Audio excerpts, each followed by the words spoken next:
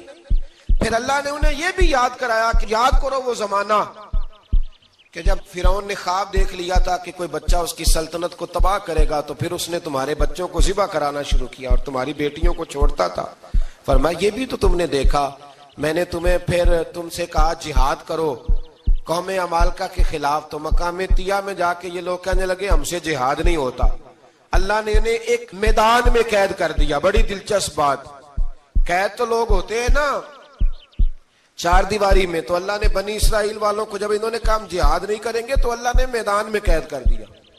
میدان میں، یہ یاد رکھیں، جب انسان اللہ کی نافرمانی کرتا ہے تو اسے ایسی قید ملتی ہے جس کا اس نے تصور بھی نہیں کیا ہوتا. ایک میدان ہے مقام طیہ، قید ہو گئے، سارا دن سفر کرتے تھے، سارا دن، تو رات کو تھک کے سوتے تھے، صبح اٹھتے تھے نا جب، تو وہیں ہوتے تھے جہاں کل صبح چلے تھے. تو رب جب کسی کو قیدی بناتے ہیں تو اسے زنجیروں کی، سلاخوں کی ضرورت ہے. دعا فرمائے اللہ تبارک و تعالی غموں سے نجات عطا فرمائے. یہ دعا فرمائے، ایسی قید دیتا ہے کہ جس سے پھر چھٹکارا ہو سکتا.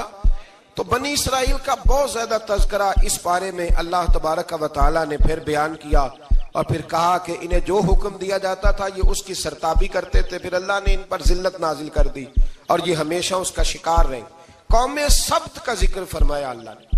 ہفتے والے دن کچھ لوگ نافرمانی کرتے، ہمارے بھی ہیلے بہانے ہیں نا آج کل کاروبار میں. تو اسی سپارے کی آیت نمبر 65 کے اندر اللہ تعالیٰ نے حضرت داؤد کی قوم کا ذکر کیا کہ اللہ نے انہیں حکم دیا تھا کہ ہفتے والے دن مچھلیاں نہیں پکڑنی. تو وہ کہتے تھے چلو ہاتھ لگا کے نہیں پکڑنی، ہاتھ لگا کے. وہ ہمارے لوگ ہیلے بہانے تلاش کر لیتے ہیں نا، وہ بڑے جناب انشورنس والا آ گیا، اب وہ بینک والا آ گیا، وہ فلانے صاحب آ گئے، وہ تروڑ مروڑ کے کہانیاں باتیں، اور پھر ہمیں بھی رستے مل جاتے ہیں بچنے کے. مفتی صاحب نے کہہ دیا تھا، ایک مولانا سے میں نے ان کو کہا ہفتے والے دن مچھلیاں نہیں پکڑنی، کہا نہیں پکڑتے، چھوٹے چھوٹے حوض بنا لیے. تو مچھلیاں زیادہ آتی تھی اس دن، یہ بھی اللہ کی قدرت تھی. نماز کے وقت گاہک زیادہ آتے ہیں، یہ اس کی قدرت ہوتی ہے. تو وہ مچھلیاں حوض میں جمع ہو جاتی ہیں. یوں سمجھ لیں کہ جال انہوں نے لگا لیے ہوئے تھے، تو جال میں وہ پھنستی رہتی تھی، حوضوں میں آتی رہتی تھی. ہفتے کو نہیں پکڑتے تھے، اتوار کو پکڑ لیتے تھے. تو پھر اللہ نے انہیں سزا دی.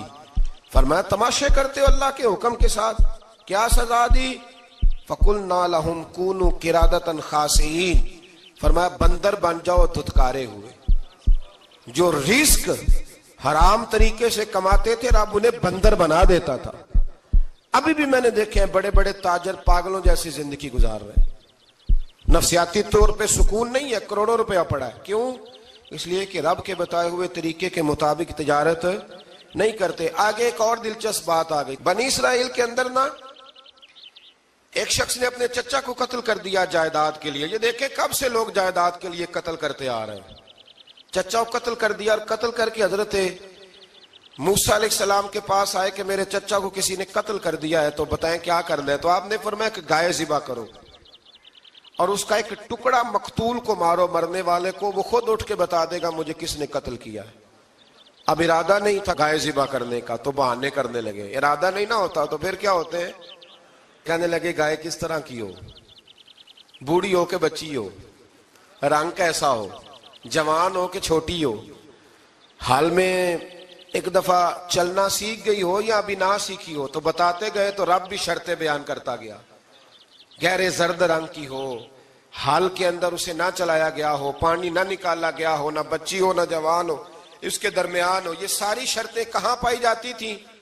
حضرت موسیٰ علیہ السلام کی قوم کا ایک شخص تھا جو اللہ کا ولی تھا. وہ جب انتقال کرنے لگا نا, اللہ اکبر, دیکھو رب ولیوں کی اولادوں پر بھی کتنا فضل فرماتا ہے.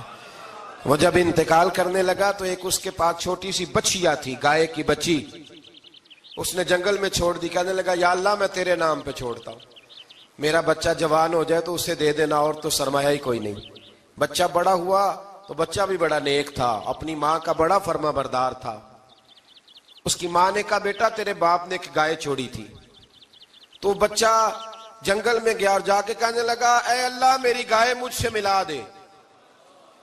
تو رب کریم نے وہ گائے واپس کر دی. وہ گائے گھر لے آیا. اب وہ کہنے لگا اماں بیچ دوں, تو اماں کہنے لگی بیٹا میرے پوچھے بغیر نہ بیچنا. کئی دفعہ گاہک لگے پر اس نے کہا جب تک میری اماں نہ کہے گی میں بیچوں گا. ادھر بنی اسرائیل والے شرطیں جتنی گائے کے بارے میں پوچھ چکے تھے وہ ساری اسی گائے میں پائی جاتی تھی. تو یہ ڈھونڈتے ڈھونڈتے وہاں پہنچ گئے تو کہنے لگے گائے چاہیے. تو اس نے کہا بھی تمہاری مرضی سے نہیں, قیمت میری مرضی کی. ایک مفسر نے تو یہاں تک لکھا ہے کہ اس نے کہا گائے ذبح کر کے نا تو جتنا گائے کے اندر گوشت ہوگا نا اتنا ہی کھال کے اندر تم مجھے مال بھر کے دو گے, اتنے ہی سکے بھر کے دو گے, اتنی اشرفیاں بھر کے دو گے تو پھر تمہیں گائے دوں گا. تو پھر یہ گائے انہیں ملی اور یہ گائے لے کر کے آئے. زیادہ سوالات نہ کرتے تو زیادہ الجھتے نہ. ہم بھی دین کے معاملے میں بڑے سوال جواب کرتے ہیں, اتنا سوال کریں جتنی اس کی ضرورت ہے. ان لوگوں نے سوالات زیادہ کیے تو پھر الجھ زیادہ گئے. تو میرے بھائی اس کا ذکر بھی اللہ تبارک و تعالیٰ نے پہلے پارے کے اندر بیان فرمایا. پھر اللہ کریم نے فرمایا کہ کچھ ایسے لوگ بھی ہیں یہودیوں میں سے جن کا دعویٰ ہو گیا ہے کہ ہم اللہ کے بڑے پیارے ہیں. فرمایا یہ صرف ان کے منہ کی باتیں ہیں, یہ تو قیامت میں پتہ چلے گا نا کہ اللہ کا پیار کس کے ساتھ زیادہ ہے. اور پھر یہ بھی یہودیوں نے دعویٰ کیا ہے. اسی پارے میں اللہ فرماتے ہیں کہ ان کا دعویٰ ہے کہ ہم اللہ کے بڑے پیارے ہیں, جنت میں ہم ہی جائیں گے. تو اللہ فرماتے ہیں پھر مرنے کی دعا تو کرو, جنت میں تو مر کے جانا ہے نا. لیکن رب فرماتے ہیں یہ کبھی مرنے کی دعا نہیں کریں گے, اس لیے کہ انہیں پتہ ہے کہ ہم نے آخرت کے لیے کیا بھیجا. لیکن جی پہلا حکم آ گیا یا ایھا الذین آمنوا کہہ کے, پہلی آیت قرآن پاک کی پہلے سپارے میں پہلی آیت جس میں اللہ نے کہا یا ایھا الذین آمنو. تو پہلا حکم آمنو کہہ کے. آیت نمبر 104 میں جو اللہ نے حکم دیا ہے نا وہ نبی پاک کی تعظیم کا حکم ہے. پہلا حکم ہی اللہ نے حضور کی عزت اور ناموس کا ارشاد فرمایا. پہلا اس ترتیب کے لحاظ سے وہ ہوا یہ کہ جب نبی پاک کو بات ارشاد کرتے تو صحابہ کرام اٹھ کے عرض کرتے رائینا یا رسول اللہ, حضور سمجھ نہیں آئی ذرا رعایت کر دیں. تو یہودیوں کی عبرانی زبان کے اندر نہ ذرا کھینچ کے پڑھتے تھے رائینا, تو اس کا معنی بنتا تھا معاذ اللہ اے ہمارے چرواہے. بکریاں چرانے والے کو بھی وہ رائینا کہتے تھے. تو جب صحابہ یہ کہنے لگے تو اللہ نے منع ہی کر دیا. فرمایا میرے محبوب کے غلاموں اس لفظ کے پیچھے چھپ کے, اس لفظ کے پیچھے چھپ کے لوگ میرے نبی کی بے ادبی کر جاتے ہیں. تو جس لفظ کا کوئی ایک معنی بے ادبی والا بنتا ہو وہ لفظ بھی میرے نبی کے لیے نہ کہو. لفظ وہ والے کہو جس میں کوئی بے ادبی کا معنی نکلے نہ. یہاں لوگوں نے بڑے بڑے لفظ نہیں بول دیے پھر کہتے میرا مطلب یہ تھا میرا مطلب وہ تھا. تو نے وہ لفظ بولا کیوں جس کا کوئی غلط مطلب بھی نکل سکتا تھا. اللہ نے فرمایا یا ایھا الذین آمنوا لا تقولوا رائینا, اے ایمان والو رائینا کہو ہی نہ. تو یا اللہ کیا کہیں؟ فرمایا وقولوا انظرنا, تم کہو یا رسول اللہ ایک نظر فرمائیے. انداز دیکھیے, انظرنا ایک نظر. تو ہمارے بزرگ تو پہلے ہی بڑے پیار والوں نے کہہ دیا یا رسول اللہ انظر حالنا, کہتے ہیں کہاں سے لاتے ہو جملے؟ میں نے کہا اللہ کی کتاب سے. یا رسول اللہ انظر حالنا، یا حبیب اللہ اسما قالا. تو تم کہو انظرنا، محبوب نظر کرم کریں، واسمعوا، اور کیا ضرورت ہے دوبارہ پوچھنے کی؟ اللہ کہتا ہے پہلے ہی دھیان سے سنا کرو، پہلے ہی واسمعوا، پہلے ہی احتیاط سے سنو. وللکافرین عذاب علیم، اور کافروں کے لیے دردناک عذاب ہے. لے جی اسی پارے میں اللہ تبارک و تعالیٰ نے پھر اہل یہود کا ذکر کیا. تو یہود کہنے لگے کہ ہم حضرت ابراہیم کے ماننے والے ہیں. تو اللہ کریم نے وہ بھی ذکر کیا کہ میں نے تو ابراہیم کو آزمایا ہے. وَإِذِ ابْتَلَىٰ إِبْرَاهِيمَ رَبُّهُ بِكَلِمَاتٍ فَأَتَمَّهُنَّ، ہم نے ابراہیم کو کچھ چیزوں سے آزمایا ہے، وہ ہماری آزمائش پہ پورے اترے. قَالَ إِنِّي جَاعِلُكَ لِلنَّاسِ إِمَامًا، تو پھر ہم نے انہیں کہا کہ ہم آپ کو پوری دنیا کا امام بنائیں گے. وہ آزمائش کیا تھی؟ آگ میں جانا بھی آزمائش، بیٹے کا نہ ہونا بھی آزمائش، بیٹا ہوا تو پھر اسے وادی غیر ذی زرع ان میں چھوڑ کے آنا بھی آزمائش، بڑا ہوا تو پھر ذبح کرنا بھی آزمائش. فرمایا جہاں جہاں آزمایا ہے نا، ابراہیم ہماری آزمائش میں پورے اترے. فرمایا تم مفت میں حضرت ابراہیم کی اولاد بنتے ہو اور ان کا نام لیتے ہو اور ان کے ساتھ اپنا تعلق بناتے ہو، دیکھو تو صحیح وہ کتنی آزمائشوں سے گزرے. تو اس کا بھی اللہ نے اسی میں ذکر فرمایا. اور پھر وہ بات کرتے تھے حضرت یعقوب کی اور حضرت اسحاق کی. تو فرمایا وہ تو ہمارے اتنے خاص بندے تھے کہ وصال کا وقت بھی انہوں نے اپنی اولادوں کو نصیحت فرمائی تھی کہ اللہ کی توحید پہ قائم رہنا. اس کا ذکر بھی اللہ نے اسی پارے میں بیان فرمایا. اور جو حضرت ابراہیم اور جناب اسماعیل نے کعبہ تعمیر کیا تو اس کا ذکر بھی اللہ تعالیٰ نے اسی پارے میں فرمایا. فرمایا جب وہ کعبہ بنا رہے تھے تو کہہ رہے تھے ربنا تقبل منا، کہہ رہے تھے اے اللہ بنا ہم نے دیا ہے پر مہربانی فرما ہم سے قبول فرما لے. تو جو آیہ کریمہ آخر میں عرض کرنا چاہتا ہوں اس پر بھی تھوڑی توجہ فرمائیں گے تو بات بڑی نکھر کے باہر آئے گی. یہ 16ویں رکوع کے اندر اللہ نے پھر یہود کا اور عیسائیت کا ذکر فرمایا. تو اللہ کریم نے ایک بات ارشاد فرمائی، یہودیوں کے ہاں جب کوئی بچہ پیدا ہوتا تھا وہ پیلے رنگ کے ساتھ اس کو رنگتے تھے، یا کوئی خاص رنگ تھا ان کا. بچہ پیدا ہوتا تو اس پر وہ رنگ چڑھاتے کہ یہ جی ہمارے مذہب کا رنگ ہے. ہمارے ہاں بھی رسمیں ہیں نا اپنی اپنی، معاذ اللہ اپنی اپنی نہیں ہونی چاہیے، اللہ رسول کا حکم ہونا چاہیے. تو یہودیوں کے ہاں بچہ پیدا ہوتا تو ایک خاص رنگ چڑھاتے، عیسائیوں کے ہاں پیدا ہوتا تو وہ بھی ایک خاص رنگ چڑھاتے. تو مسلمانوں کے ہاں بچے پیدا ہوئے تو انہوں نے بھی توجہ کی کہ یہ کیا ہو رہا ہے. تو رب کریم نے فرمایا صبغۃ اللہ، رنگ اللہ کا ہی ہے. ومن احسن من اللہ صبغہ، اور فرمایا اللہ کے رنگ سے زیادہ خوبصورت کس کا رنگ ہو سکتا ہے؟ اللہ کا رنگ کیا ہے؟ لا الہ الا اللہ محمد الرسول اللہ صلی اللہ علیہ. فرمایا نیلے پیلے کالے رنگ نہ چڑھاؤ، اپنے ذہن پر توحید و رسالت کا رنگ چڑھاؤ. یہ سب سے بہترین رنگ ہے. اگر تمہارے ذہنوں پر رب رسول کی توحید کا رنگ چڑھ گیا تو یہ وہ والا رنگ ہے، پھر تمہیں کسی اور رنگ کی طرف جانے کی ضرورت نہیں پڑے گی. تو فرمایا رنگ وہ پیدا کرو جو توحید کا ہے، رسالت کا ہے، اس رنگ کی توجہ کرو. قرآن مجید کے اس پارے میں اللہ کریم نے مختلف باتیں بیان کر کے آخری رکوع میں یہ جو رنگ کا ذکر فرمایا نا، تو یہ لگتا ہے پورے پارے کا خلاصہ ہے کہ رب کریم نے فرمایا اصل بات یہ ہے کہ تمہاری سوچوں پہ رب رسول کی توحید و رسالت کا رنگ ہونا چاہیے. ہر وقت